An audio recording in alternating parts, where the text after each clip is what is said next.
hockey fans. Welcome to the Blue Note Fan Report. I'm Guy, the Hawaii Blues fan, your host on the program that is by a fan, for the fans, and you got to know about you, the fans. Well, we're about a month into the COVID shutdown and the COVID lockdown and all of that stuff going around, and you know what? I got to say, it's been hard doing shows and you know what to talk about. Well, I was perusing the internet and I was perusing Twitter, and I sent a tweet out to somebody and said, hey, could I do an interview? And you know what? He sent me one back and said, sure. So I got to tell you, I've got a very special treat for you today on the Blue Note Fan Report. Please stand by while I bring an interview with Blues sports writer and beat reporter for the St. Louis Post-Dispatch, Jim Thomas. I want everyone to give a big Hawaii Blues fan welcoming to Jim Thomas. He's the St. Louis Blues beat reporter for the St. Louis Post-Dispatch. Jim, welcome to the Blue Note Fan Report. Guy, it's a pleasure to be here. I gave you the French-Canadian pronunciation. It's a pleasure to be here. It's amazing. Blues fans are not only all over the country, they're all over the world. And I have to tell you, I've been to all of the rinks now. This is just my third year covering the team, but they're Blues fans. Every place you go, every arena you go, Blues fans find a way to get there. So it's a pleasure to be on your show. You know what? I appreciate it. I know you're a busy man, but with this pause, you've been able to take some time out. So I know a lot of people in St. Louis already know you and know your history a little bit, but I have fans that are all over the place that may not know you. So can you tell us a little bit about yourself and what you do at the paper and what you've done at the paper in your career there? Sure. I'm a St. Louis native. And except for a couple years away at college, I've spent my whole time in St. Louis. I've been at the Post-Dispatch for a long time. There's only one writer at the paper, at least sports writer, that's been there longer, and he's baseball Writers Wing Hall of Famer Rick Hom. We call him the commissioner.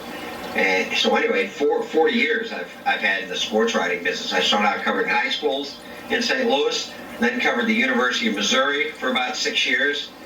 Then covered the NFL and the Rams moving to St. Louis and the Rams leaving St. Louis.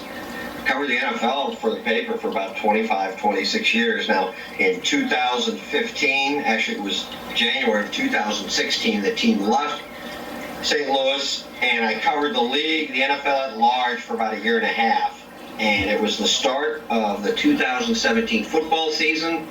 I'm at my desk at the Post-Dispatch main offices in downtown St. Louis. I'm sending out credential requests for NFL games that I'm going to cover in Kansas City or Nashville or Indianapolis or Chicago. And I literally get a tap on the shoulder from the sports editor, and he said, Jeremy Rutherford is leaving for The Athletic. He had been our Blues beat writer for 12 years. And we want you to cover the Blues. So that was the 2017-18 season. And here I am, my friend. I'm covering my third season of hockey. Covered the Stanley Cup last year and 20 years ago, 1999. And then the actual Super Bowl was in 2000.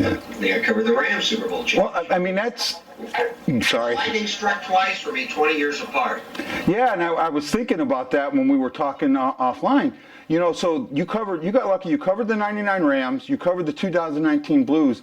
So what were some of the similarities of those two teams in their seasons, or maybe some differences? How was the partying? The parties, the parades. How were they similar? How were they different? What was your experience with that? Yeah, no, that's an interesting question. There are a lot of similarities. The Blues were last in the league, as you know, Guy, on January the 3rd. There were high expectations for the team, just didn't get out of the gate. Mike Yeo fired. So the Blues went from worst to first within one season. Now, the Rams, entering the 99 season, they were the losingest team in the NFL for the entire decade of the 90s. They were 4-12 the year before. They won the Super Bowl. and so they had been historically bad, and they won. Now the Rams, it was a tremendous team, the greatest show on turf. You've got to be a pretty good team to have a nickname. Tremendous offense, and they just blew away people. Whereas the Blues kind of did it the harder way, I guess you'd say, because they had, as you recall, so many one-goal games, overtime games. They were basically, from February on, they had a playoff mentality because, you know, they had to win 2/3 of their game, just 2/3 of the remaining games, just to try to get in the playoffs. Now, the parade for the Rams, it's February in St. Louis, and as someone who's from St. Louis, guy, you know it's usually pretty cold in early February in St. Louis. So it drew a couple 100,000 fans, but it was cold. The Blues parade, as I'm sure you saw, it was unbelievable. It was like estimates of 1.5 million people. Now, the Metro St. Louis population is 3 million. So in theory, that means 1 out of every 2 people in St. Louis were at their parade. And the amazing part was, and other championship parades, I've just seen the highlights on TV like everybody else. But this one, I was actually down there. The amazing thing was how much the Blues players mingled with the fans. In some cases, hilarious ways. You've probably seen some of the videos of Jordan Binnington joining a local high school band, playing the drums for that band. Believe he tried to grab a gal's tuba, but she wasn't too crazy about a drunken Jordan Binnington, maybe dropping I think it was a tuba, it might have been a trumpet. You know, those instruments are pretty expensive, but it's unlike anything I've ever seen. It was amazing how the Blues players just got off the floats, went up to the stands, and interacted with the fans. It's, you know, as much as anything that happened on the ice that season, it's something I'll remember all my life. Yeah. So I got to go to Game 3 of the Stanley Cup Finals. I also went to, my birthday, December 30th. My 50th birthday was that season, and I went to the last 3 games at the end of the season and 2 games at the end of the year and 2 games at the beginning of the year. So I got to see the drubbing by Pittsburgh, the 1-goal loss to the Rangers. I got to see the Islanders game where they have up 3-0 and Allen just couldn't save anything after that. So I had that feeling of these players being connected to the city. And when I got to watch the parade here on the NHL Network, and the way those guys, or actually no, it was on, I think one of the television stations broadcasted it, so I got to see it that way. But those guys just out, I've never seen that before. I mean, the Cardinals have never done that. I really don't think it's ever happened in modern history where they interacted so much. They barely spent any time in their, I say floats, but doesn't mean they were in fire trucks or vehicles, and they're by the stand signing autographs, exchanging beers with the fans, and it was unbelievable. Yeah, well, just to see all that and to see how they wanted this to be the city's championship. It wasn't their championship, and I got that. It was the city's championship. Where for me, when the Rams won, I was in the Gulf. I was active duty Navy at the time. So when the Rams won, I didn't get to see the parade. I got to see bits and pieces of it. But it didn't feel like it was the city's championship. It was the Rams championship. But this felt like, and even more than World Series championships, this was the city's championship. Well, I think part of that is because it's been, 52 years? Yeah. 52 seasons anyway of Blues hockey. Such a long wait, and the Blues, more years than not, they make the playoffs, but it's kind of like having the Marty Schottenheimer era with the Kansas City Chiefs. They make the playoffs and get knocked out in the first round, sometimes the second round, and for them to have this run, it was just amazing. And again, the Rams run was amazing, but it wasn't quite, and the reaction was amazing when they won, but the reaction wasn't quite like there was for the Blues winning this cup. Yeah. So I'm kind of wondering, when did you know last season was going to be special? I mean, you're there with these guys every day. You see them, you see them out in town. You're riding the bus with them. You see them every day. When did you know that this was the season? Well, the first feeling I got that they had a chance to win. It wasn't until the Winnipeg series, the first series, when they won that. Because I thought, arguably, at least until the final against Boston, I thought you could make the argument that Winnipeg, at least on paper, Aaron, would be their toughest challenge. Just all the firepower they had. They had some really good players on defense. They have Connor Hellebuck in goal, although his season last year wasn't nearly a vintage season for him. And when they got out of that series, I thought, man, they have a chance. But just to go backwards, they have a fan get together down at Ballpark Village, and they don't have it every season. They call it an icebreaker, but they have it most seasons or many seasons before they start the season.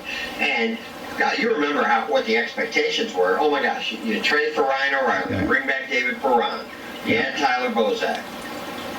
Who else who am I forgetting? Well, no, that was pretty. That's who we added. That's all we added, I think. Yeah. Well, Pat Maroon. Pat Maroon, yeah. Forget him. Yeah. So you had all those guys. Anyway, Ballpark Village, it's a big gathering. I don't know when's the last time you've been in St. Louis, but it's right next to Busch Stadium. Yeah, I've been there. Clubs and bars, and there's a big open area that they use sometimes for events like this and other events. It was so packed. This is late August. It's like 95 degrees in St. Louis, and the place was warm being inside there because there were so many people there. It was so hot outside. If one more person came in, I think the roof would have came off the building because it was just so crammed with people. And Mike Yo was there, and they all spoke to the crowd. The crowd went nuts and this and that. And all the players, the new players were introduced, and just to see the level of expectations. And then for them to come out so slow, so disappointing. Players just didn't know their roles, that things didn't seem to be clicking. And then Mike Yo's fired. To go from that, by maybe early December, I thought, it's just not going to happen. I do a local radio show in a season on a station here, and we were talking, the host, the guy that hosted with me, off air, we were saying, well, maybe, when we get to after Christmas, we better start focusing on the draft and what their moves might be. We just basically thought the season was over. And then they bring up this fellow named Binnington, and they go on this win streak, 11-game win streak that actually began the last game before the All-Star break, and then it resumed. They came back, and their first game back, the All-Star break was a little bit later. It was like February 1st. I think they played Columbus, and then they win. So game 3 of this 11-game streak, down in Florida, they beat the Panthers. They come back to win. And I go into the locker room, and, on the road, there's very few St. Louis media travel on the road other than the rights holders, the radio and TV guys. So I believe I'm the only reporter in there. And I go in there, and they're playing this disco song. I'm like, wait a minute, it's done, that's Gloria. What are you young guys playing a disco song from the early 80s? And he said, oh, we like the old stuff. And that's how I wrote about it. And that's how the whole Gloria stuff came to be. And then they just started winning games. Binnington was amazing, and the rest, the rest of the story. I'm wearing, I don't have my Gloria shirt on, but I'm wearing my Winnington shirt. There you go. So actually you brought up a really good point, and I don't want to get too off topic, but you brought up the Panther game. The Panther game isn't it for me. The game that made me believe they could do it was the next game, the Lightning game, right? That 1-0 overtime win. To me, that's the game that showed that team that they could beat any team in the league on any given night if they just believed in themselves. Yeah, Braden Shen with the game winner. Yep. And that was my first time in that building, and what an atmosphere. And they've had really, really good teams for a long time now. Yep. Although, have they won one cup? Am I right? 2, I think. I think they got 2. They have 1 or 2. Had this long run. Huh? I think they have 2. They might have 2. 2? Okay. Well, anyway, they've had this long run. They're very good, and they kicked butt last year in the regular season. Just a great atmosphere, a sold-out crowd. Yeah. And the Blues started. The streak started on the road, the winning streak, and that was part of. Is it something that carried through all the way through the playoffs? The Blues won how many? Was it 10 of their 16 wins? I think were on the road. At record, something like that, and they just bonded together on the road. They tuned everything out. And they just went out and played. Yeah, it was really neat. So we'll move on with that. So this season, everybody, and I mean there wasn't a pundit around that didn't talk about the hangover. Are you surprised that this team never had that? Yeah, I really am surprised, and everybody expected it. I think there was a sense that, too, that maybe nationally, and I guess we say internationally if we had North America, what a great, a lot of people really felt good for the Blues. They really had no rooting interest in the Blues. Yeah. I even at the start of this season, I'd go to towns like Vegas, and they were like, oh, we were so happy for the Blues and everything. Yeah. But I think there was a sense that, it was a nice story, but come on, the Blues, come on, they're kind of a one-hit wonder, like the song, Gloria, by Laura Branigan, that they were going to do it. I don't want to say that people thought that the Blues were a fluke last year, but just, it's not going to happen again. And they come out, and they just, they started great. Everybody kept waiting, when's the slump, when's the slump? Well, we got a little bit of it, but it wasn't until, what would it be? January. Very end of December and into January, they went 2-7-3, and Bennington had his first really kind of prolonged slump as an NHL player. But by January, I think it's too late to have a hangover. If you're going to have a hangover, it's earlier in the season. So, but they snapped out of that. Yep. They won 8 in a row at one point after that, and here we were when the coronavirus hit. They were first in the West and second overall in the entire league. Yeah, and actually that brings me to my next question. So with the season on pause, you've got your ear to the grindstone a little bit. So what have you heard about the season and maybe restarting, or what do you expect to happen with the season? Do you think they'll play the regular season game? Do you think they'll go straight to the playoffs? Just what's your far out there Jim Thomas opinion? Well, there's a couple factors at play. One, if this virus doesn't calm down and the health officials get a kind of a handle on it, who knows when hockey will resume. Who knows what the shape of it will be when they play, because even if the stay at home, and it certainly looks like it's working around the country to a large degree, even if that works, there's still not a vaccine for the virus. So would you have to play these games without crowds? How would you do it? Now, that's one factor, and it's kind of an unknown factor. The other factor is the economics of the game. Unlike Major League Baseball, the NBA, and especially the NFL, the TV dollars aren't nearly as large that the NHL gets. Back even in the late 80s, before Bill Bidwell moved the Cardinals to Phoenix from St. Louis, he said, I don't even have to sell a ticket, and I can make money just from the TV dollars. That's not the case at all in the NHL. The NHL is very much driven by gate revenue, ticket revenue. At least it's a much larger percentage of their pie, of their financial pie. So they would very much like to get these games played. I've been told that the rest of the regular season plus the playoffs is like 20% of their annual, would be like 25% of their annual revenue. Obviously, the playoffs a lot more lucrative than regular season games. So they want to get these in. Plus, the way the CBA is, it's 50-50. The players get 50% of the revenue, and the owners, the teams, get 50%. So there's a lot of incentive to play. So they want to play. Gary Bettman, I think, just the other day said that they'd have no problem with playing hockey in August if it came to that. So they can wait. They don't have to make a decision now. They can wait. It just, what will, and I would say they don't have to make a decision in April. They don't even have to make a decision in May as to whether they're going to resume the season. But when we start to get to maybe, June, mid-June, because they're going to have to decide something, because the players are going to need about 2 or 3 weeks to just kind of get in shape and practice, and then they'd like to resume with the regular season games and then go into the playoffs. And under that circumstance, they wouldn't finish till like the end of September. And they would take October off, go start the 2021 season in November, and then maybe not have an all-star break or a bye week, and maybe go a little longer in the season.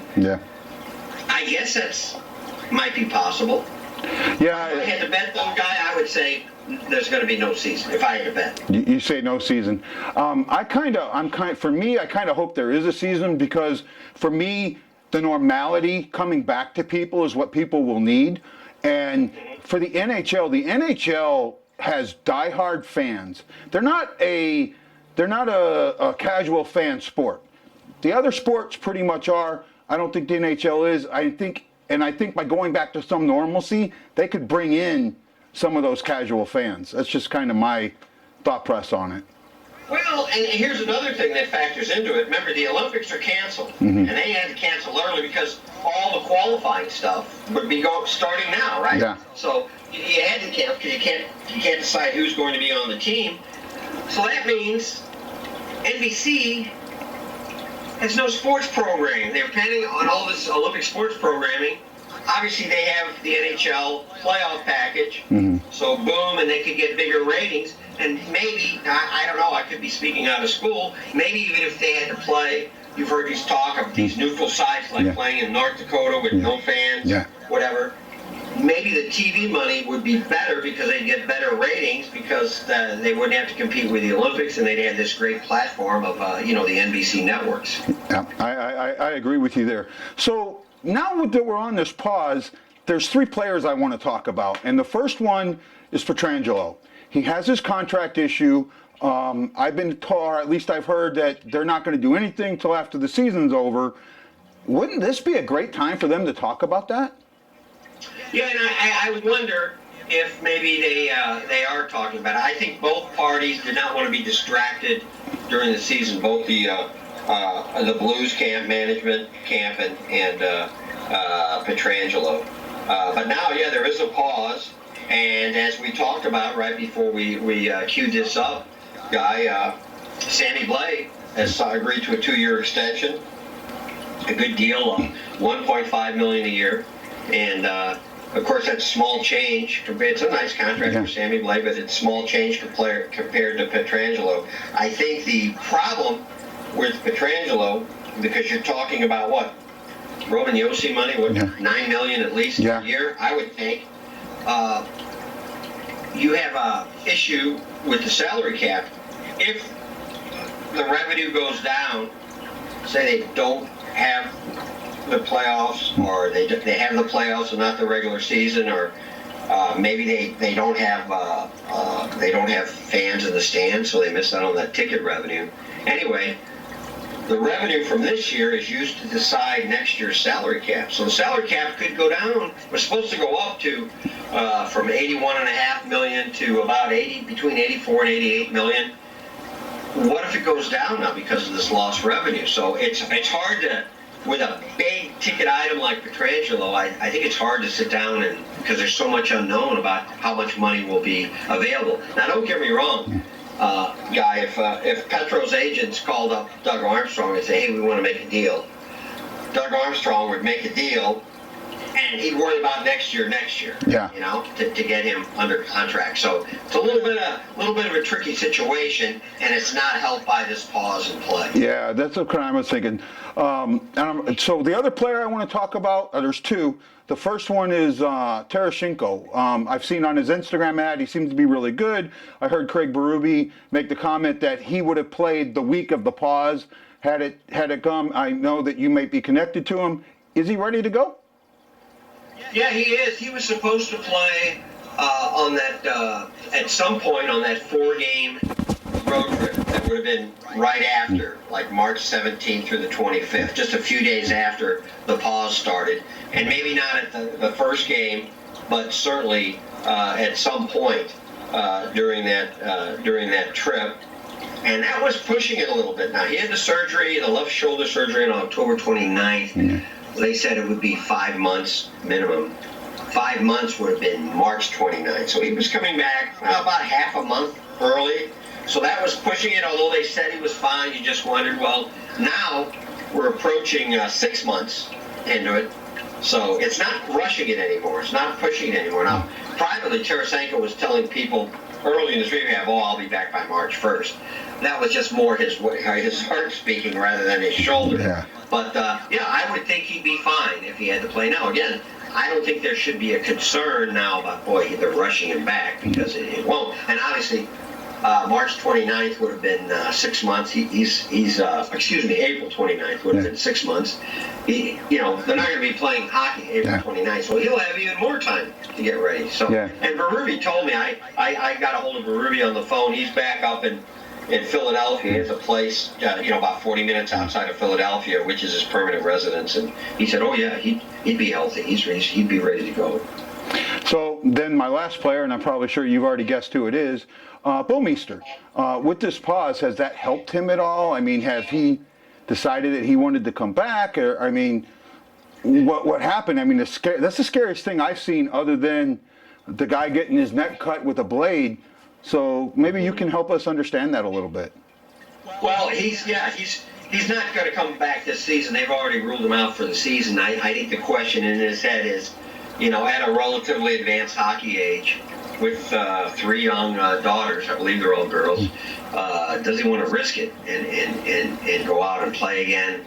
I think his heart probably says, yeah, I want to play, and no pun intended there, but his head's probably going to say no. I think he'll retire. Do you think he'll do something with the Blues if he does retire? I think they'd like to.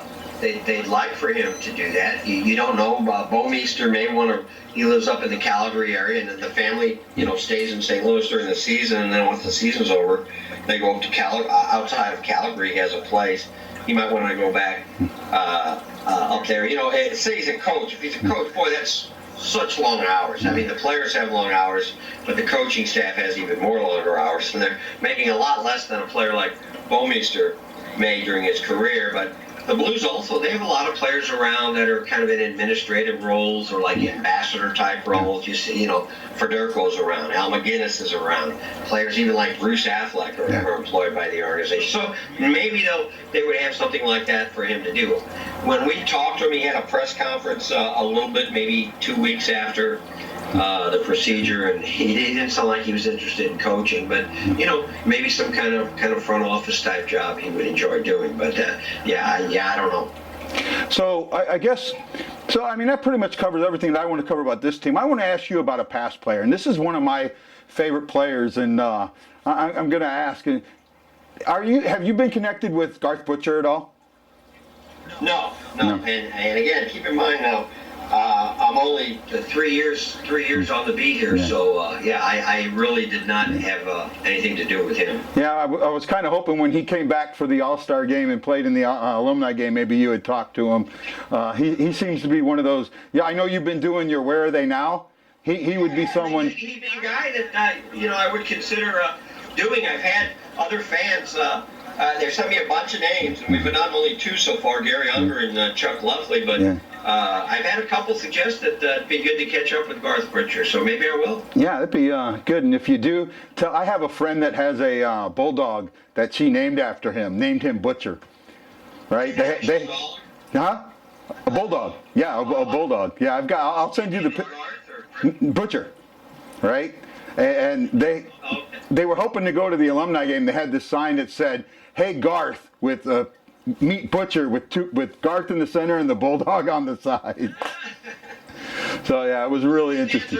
The Blues fans are nuts. How about in the Lovely story? We find out there's a lady. She just from the St. Louis area. She died. Her dying wish was to be buried in her Garth Butcher her Chuck Lovely jersey, because she had met him like 44 years ago when she was 18, and he gave her a hockey stick. Well, back then, that really wasn't much of a practice, because teams were more frugal, players were making nearly as much money, and I think you had to answer to the team if you were giving out equipment. Yeah. The Blues and their fans have had a wonderful relationship, and we're almost running out of time. But I don't want to let you go just yet. So why don't we take a quick commercial break, and if it's okay with you, Jim, we'll be right back with more of Jim Thomas. Sure. We'll be right back after this message.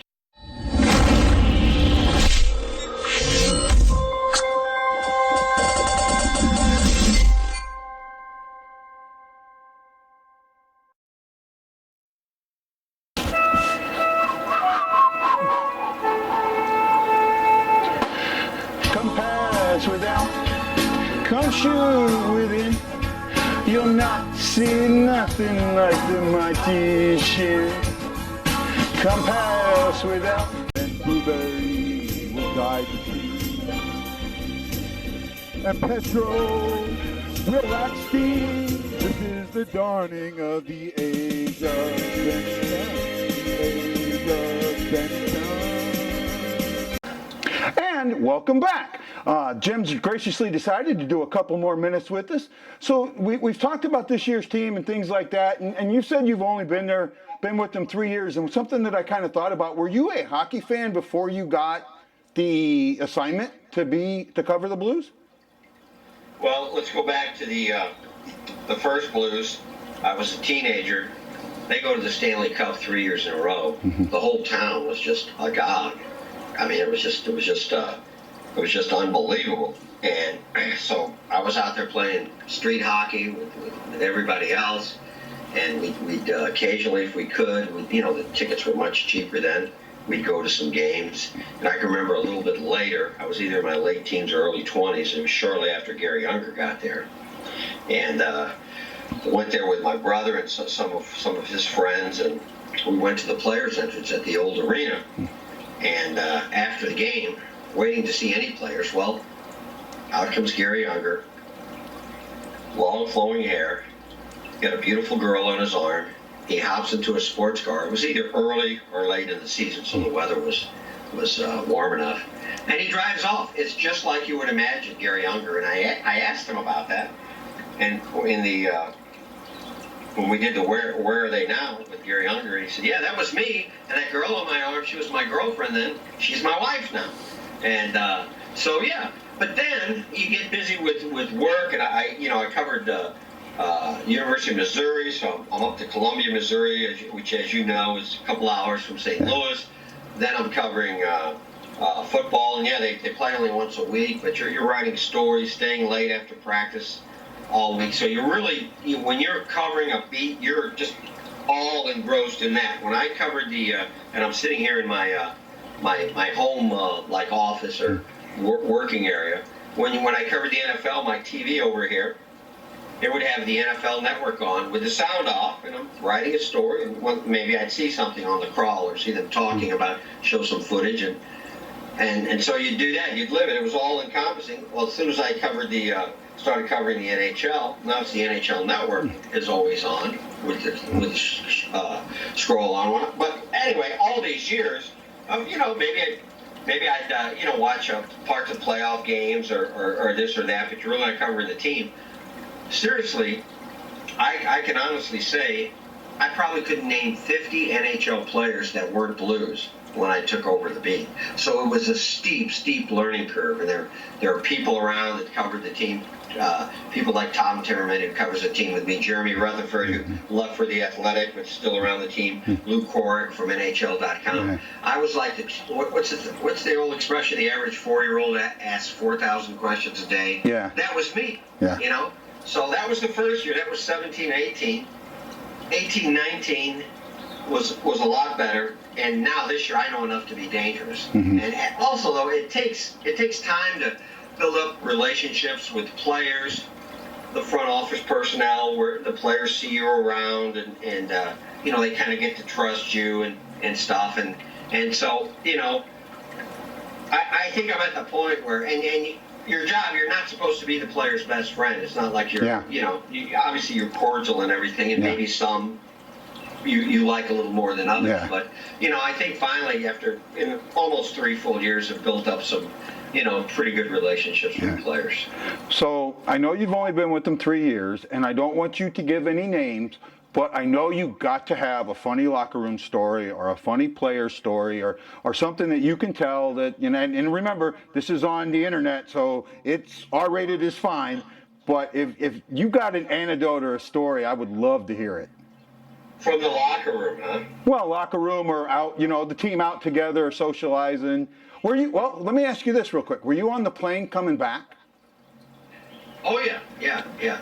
Now the way it works in the regular season, we fly on the team charter, we pay, for the flight and everything. In the playoffs, they kick us off. Playoffs are more serious, so we got to arrange our own flights. But yeah, the players didn't find out until about midway through the flight officially. I mean, they kind of knew that it was going to happen, but normally they'll fly back. If the road trip's over, they'll fly back right after the game. Yeah. Within an hour and a half, 2 hours after the game. But those West Coast trips, long flights, the games don't start till 9:30 St. Louis time. So just to keep their body clocks right, those West Coast trips, they stay overnight. So they leave the next day, and it was like halfway through the flight when the players found out, and that's tough. It was that whole Anaheim trip was weird. That was just the second game where they had set up. It was kind of very beginning of the NHL dealing with the coronavirus,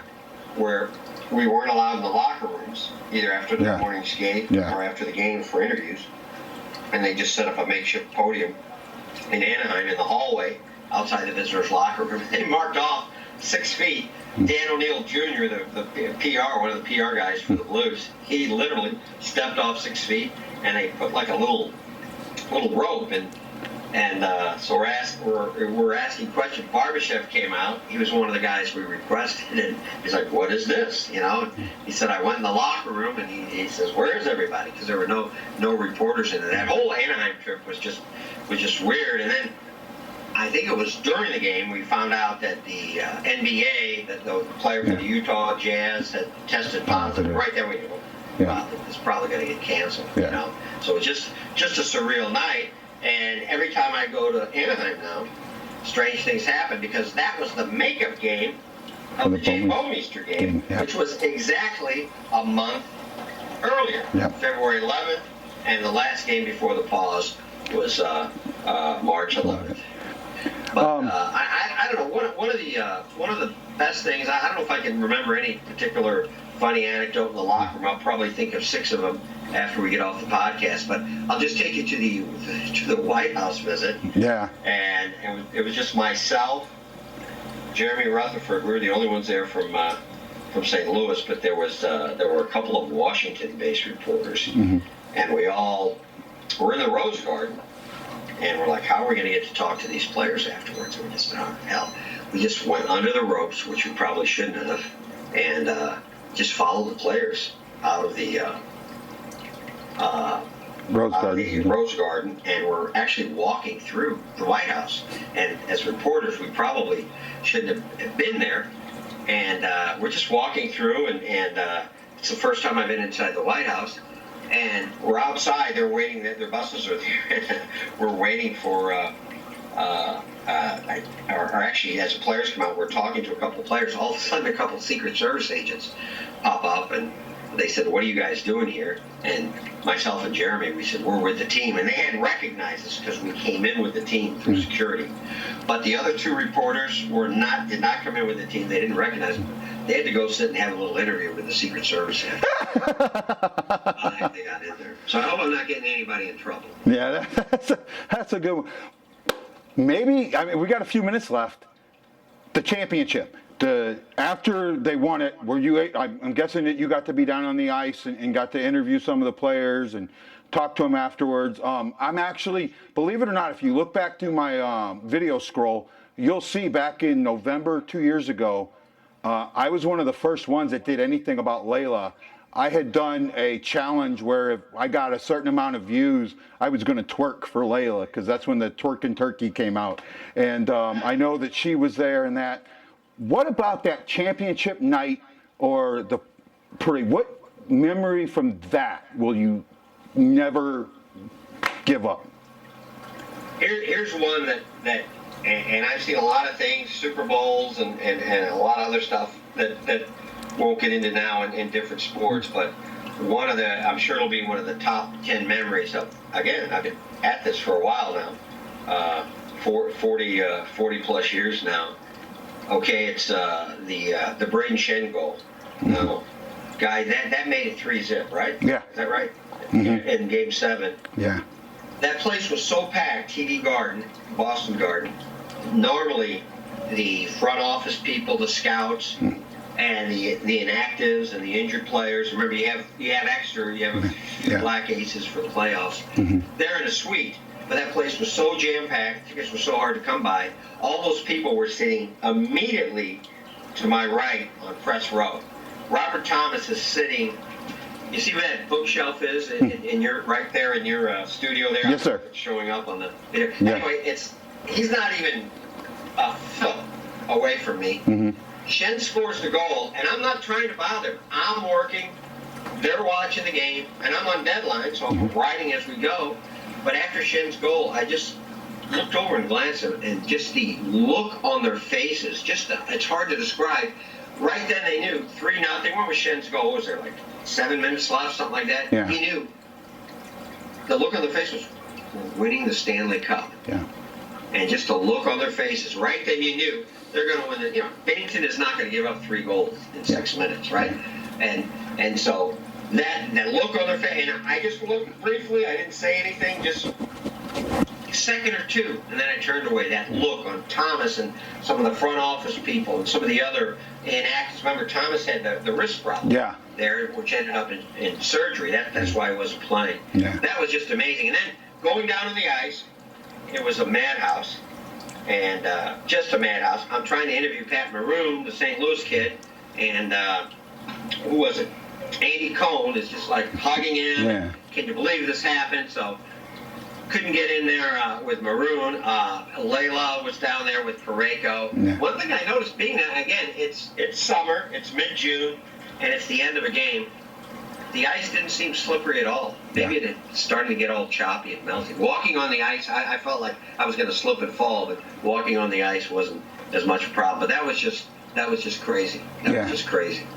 Now, I mean, and me, I've been a fan for my life, and I actually did a live that day sitting on my couch, had the camera on me and my reaction to it.